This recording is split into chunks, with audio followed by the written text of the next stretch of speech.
क्या होती है? इक्वेशन,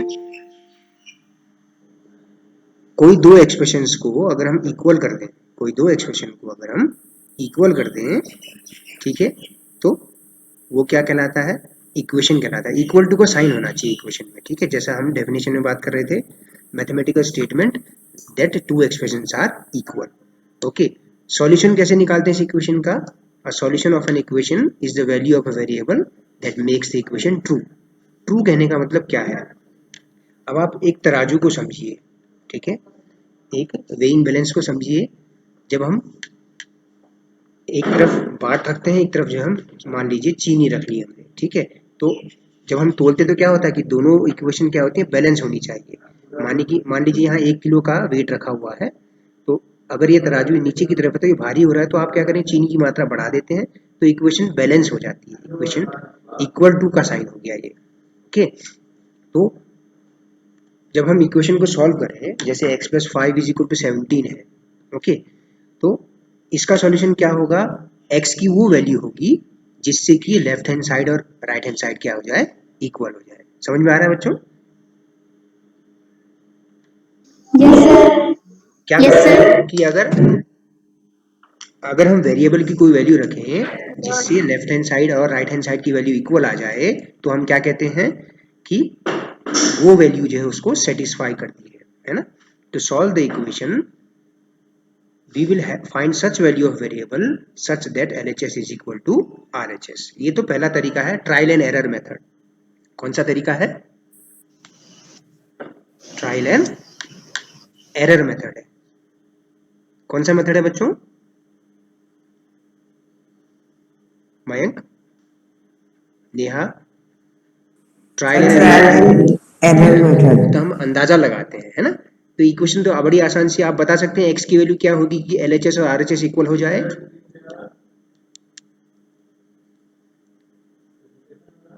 एक्स की वैल्यू क्या रखेगी? लेफ्ट हैंड साइड की वैल्यू 17 हो जाए। मतलब आप ऐसे समझिए, 5 में x जोड़ रहे हैं, तो x की वैल्यू क्या होनी चाहिए कि 17 आ जाए? 12, है ना? अगर ये बात आपको बाकी लोगों को भी समझ में आ गई तो ये चैप्टर बहुत आसान है बच्चा। अगर आपको ये बात समझ में आ गई तो चैप्टर बड़ा आसान है। क्या कहा मैंने कि सॉल्व द इक्वेशन, हम ऐसी वैल्यू फाइंड करते हैं वेरिएबल की such that left hand side और राइट हैंड साइड क्या हो जाती है? इक्वल हो जाती है। ठीक है बच्चों, इन अदर वर्ड्स हम क्या कह सकते हैं? The solution of this equation should satisfy the equation. और एक बात याद रखिए कि सिंपल इक्वेशन का केवल एक ही सॉल्यूशन होता है। अब जैसे मयंक ने कहा, बहुत अच्छी बात है, देखो मयंक के अनुसार चलते हैं। मयंक ने कहा कि sir x is equal to 12 रखिए LHS में, ठीक है, LHS में 12 रखा, x की जगह मैंने क्या रखा? 12, तो 12 प्लस 5 क्या आया? 17। राइट हैंड साइड पहले से क्या था बच्चों? राइट हैंड साइड पहले से कितना दिया है? बताओ बेटा, नेहा, राइट हैंड साइड में आवाज आ रही है बच्चों? बच्चों सुन पा रहे हैं? अच्छा, अगर आप बोल तो आप मैसेज टाइप कर सकते हैं। हाँ, तो RHS की वैल्यू क्या है? 17, है ना? है कि नहीं? दिख रहा है बच्चों? Yes sir. तो आप देखिए LHS, so LHS equal to RHS, right? तो हम क्या कहेंगे? x is equal to 12 is the solution of this equation, x plus 5 is equal to 17। क्यों? Because x is equal to 12 क्या करता है? x is equal to 12 equation को क्या करता है? देखिए स्क्रीन पे ही लिखा हुआ है मैंने, x is equal to 12 equation को क्या करता है? बताओ बच्चों। सेटिस्फाई। सेटिस्फाई करता है, बिल्कुल सही बात है बच्चों। तो समझ में आया ना इक्वेशन कैसे सॉल्व करनी है हमें, है ना? ये तो ट्रायल एंड एरर मेथड था। x की अलग अलग वैल्यू रखते चले जाओ, ठीक है, जो वैल्यू सेटिस्फाई कर जाएगी वो उसका सॉल्यूशन हो जाएगा, जो वैल्यू इक्वेशन को सेटिस्फाई करेगी, है ना, वो हो जाएगा, राइट? अच्छा, अब हम दूसरा तरीका भी ढूंढते हैं, जिसे हम कहते हैं कि देखिए आप यहाँ पे स्क्रीन पे, transformation that produce equivalent fractions, equations, equivalent equation. ठीक है, अब आप देखिए ओरिजिनल इक्वेशन क्या है बच्चों? x minus 3 is equal to 5 है। अब आप देखिए -3 को हम लेफ्ट हैंड साइड से कैसे हटा सकते हैं, ये दूसरा तरीका है, इसको हम क्या कहते हैं, एडिंग और subtracting numbers on one side. ठीक है, अब आप ध्यान से देखिए x minus 3 is equal to 5 है। ठीक है, -3 में क्या ऐड करें कि 0 हो जाए। अगर हमको -3 को इस इक्वेशन में से देखिए, -3 को अगर हम इस इक्वेशन से हटाना चाह रहे हैं, ठीक है, लेफ्ट हैंड साइड से हटाना चाह रहे हैं, तो उतना ही हम जोड़ देते हैं कि -3 है तो 3 ऐड कर दिया, तो क्या हो जाएगा, x minus 3 plus 3 is equal to 5 plus 3। तो जैसे हम तराजू में दोनों साइड एक ही, तराजू के बैलेंस में दोनों साइड एक ही चीज रख सकते हैं तो बैलेंस चेंज नहीं होता है, इसी तरह से अगर एक ही जैसी चीज ऐड करें इक्वेशन में दोनों साइड, तो इक्वेशन में कोई फर्क नहीं पड़ेगा, इक्वल टू हमारा सेटिस्फाई करेगा। ठीक है, देखिए क्या है इक्वेशन, क्या है बच्चों बताओ तो जरा, मुझे दिखाई दे रहा है आपको, इक्वेशन क्या है पहली वाली, बताओ तो। x minus 3 equals to 5. x minus 3 is equal to 5। Okay, हमने क्या किया, देखिए यहाँ पे लेफ्ट हैंड साइड में -3 है, तो हमने क्या किया, 3 ऐड कर दिया दोनों साइड, तो कैसा बन जाएगा, x minus 3 plus 3 is equal to 5 plus 3। तो क्या आ जाएगा, लेफ्ट हैंड साइड में देखिए -3 प्लस 3 कैंसिल हो गए, तो x इज इक्वल टू 8 आ गया। ठीक है, ये सॉल्यूशन निकाल सकते हैं इस तरह, ये दूसरा तरीका है। अगर मान लीजिए जैसे दूसरा एग्जांपल देखिए हम, x plus 6 is equal to 10। Neha, Neha सुनाई दे रहा है बेटा, माइक ऑन करके बोलो नेहा। अच्छा, भूमिका पोखरिया, भूमिका पोखरिया, बेटा दूसरी क्वेश्चन क्या है, x plus 6 is equal to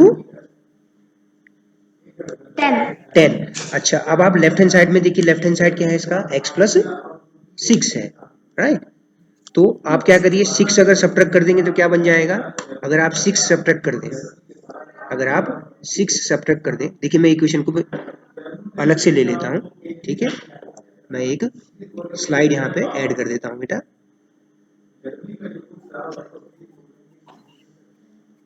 हम देखते हैं इसको।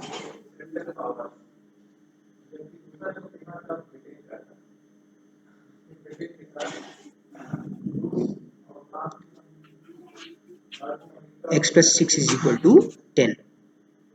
ठीक है, हम दूसरा तरीका सीख रहे हैं इक्वेशन सॉल्व करने का,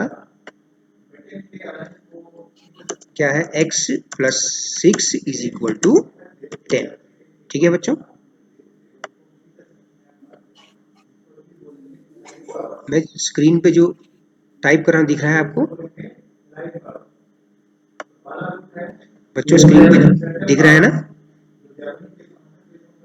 फॉन्ट चेंज कर दूं क्या, अभी दिख रहा है ना, चलिए इसी फॉन्ट से करते हैं। ठीक है, Yes, sir. अच्छा अब आप देखिए x प्लस 6 है, क्या है, x plus 6 is equal to 10 है। ठीक है, तो अगर मैं क्या करूं, सब्ट्रैक्ट करूं 6 ऑन बोथ साइड्स, क्या कर रहा मैंने, subtract 6 from both sides. Okay, अगर मैं दोनों तरफ से, देखिए याद रखिए कोई भी इक्वेशन अगर होती है तो एक ही जैसी चीज हम दोनों साइड करें तो इक्वेशन चेंज नहीं होती, इक्वेशन मतलब इक्वल टू साइन गड़बड़ाएगा नहीं। ठीक है, जैसे आपके दोनों हाथों में 10-10 रुपए हैं, दोनों हाथों से आप 2-2 रुपए घटा दीजिए, तब भी दोनों हाथों में पैसे बराबर रहे। समझ में आया? Yes, sir. तो अब आपने क्या किया, +6 था लेफ्ट हैंड साइड में, तो आपने -6 कर दिया दोनों साइड। ओके, तो यहाँ पे तो केवल x बच गया लेफ्ट हैंड साइड में, है ना। देखिए आप +6 -6 कैंसिल हो गया ना बेटे, है ना, 6 -6 कैंसिल हो गया आपस में, है ना। तो इसको हम क्या कहते हैं, आइसोलेट कर दिया हमने, वेरिएबल को क्या कर दिया, आइसोलेट कर दिया, तो x इज इक्वल टू 4 इसका सॉल्यूशन आया। ठीक है, इस ये तरीका समझ में आया आपके, तो आप क्या कहेंगे, so x is equal to क्या है इसका solution, x equal to 4 is the solution of this equation. ठीक है बाबू, समझ में आया, समझ में आया बेटा। Yes, sir. अच्छा अब हम क्या करें, Yes, sir.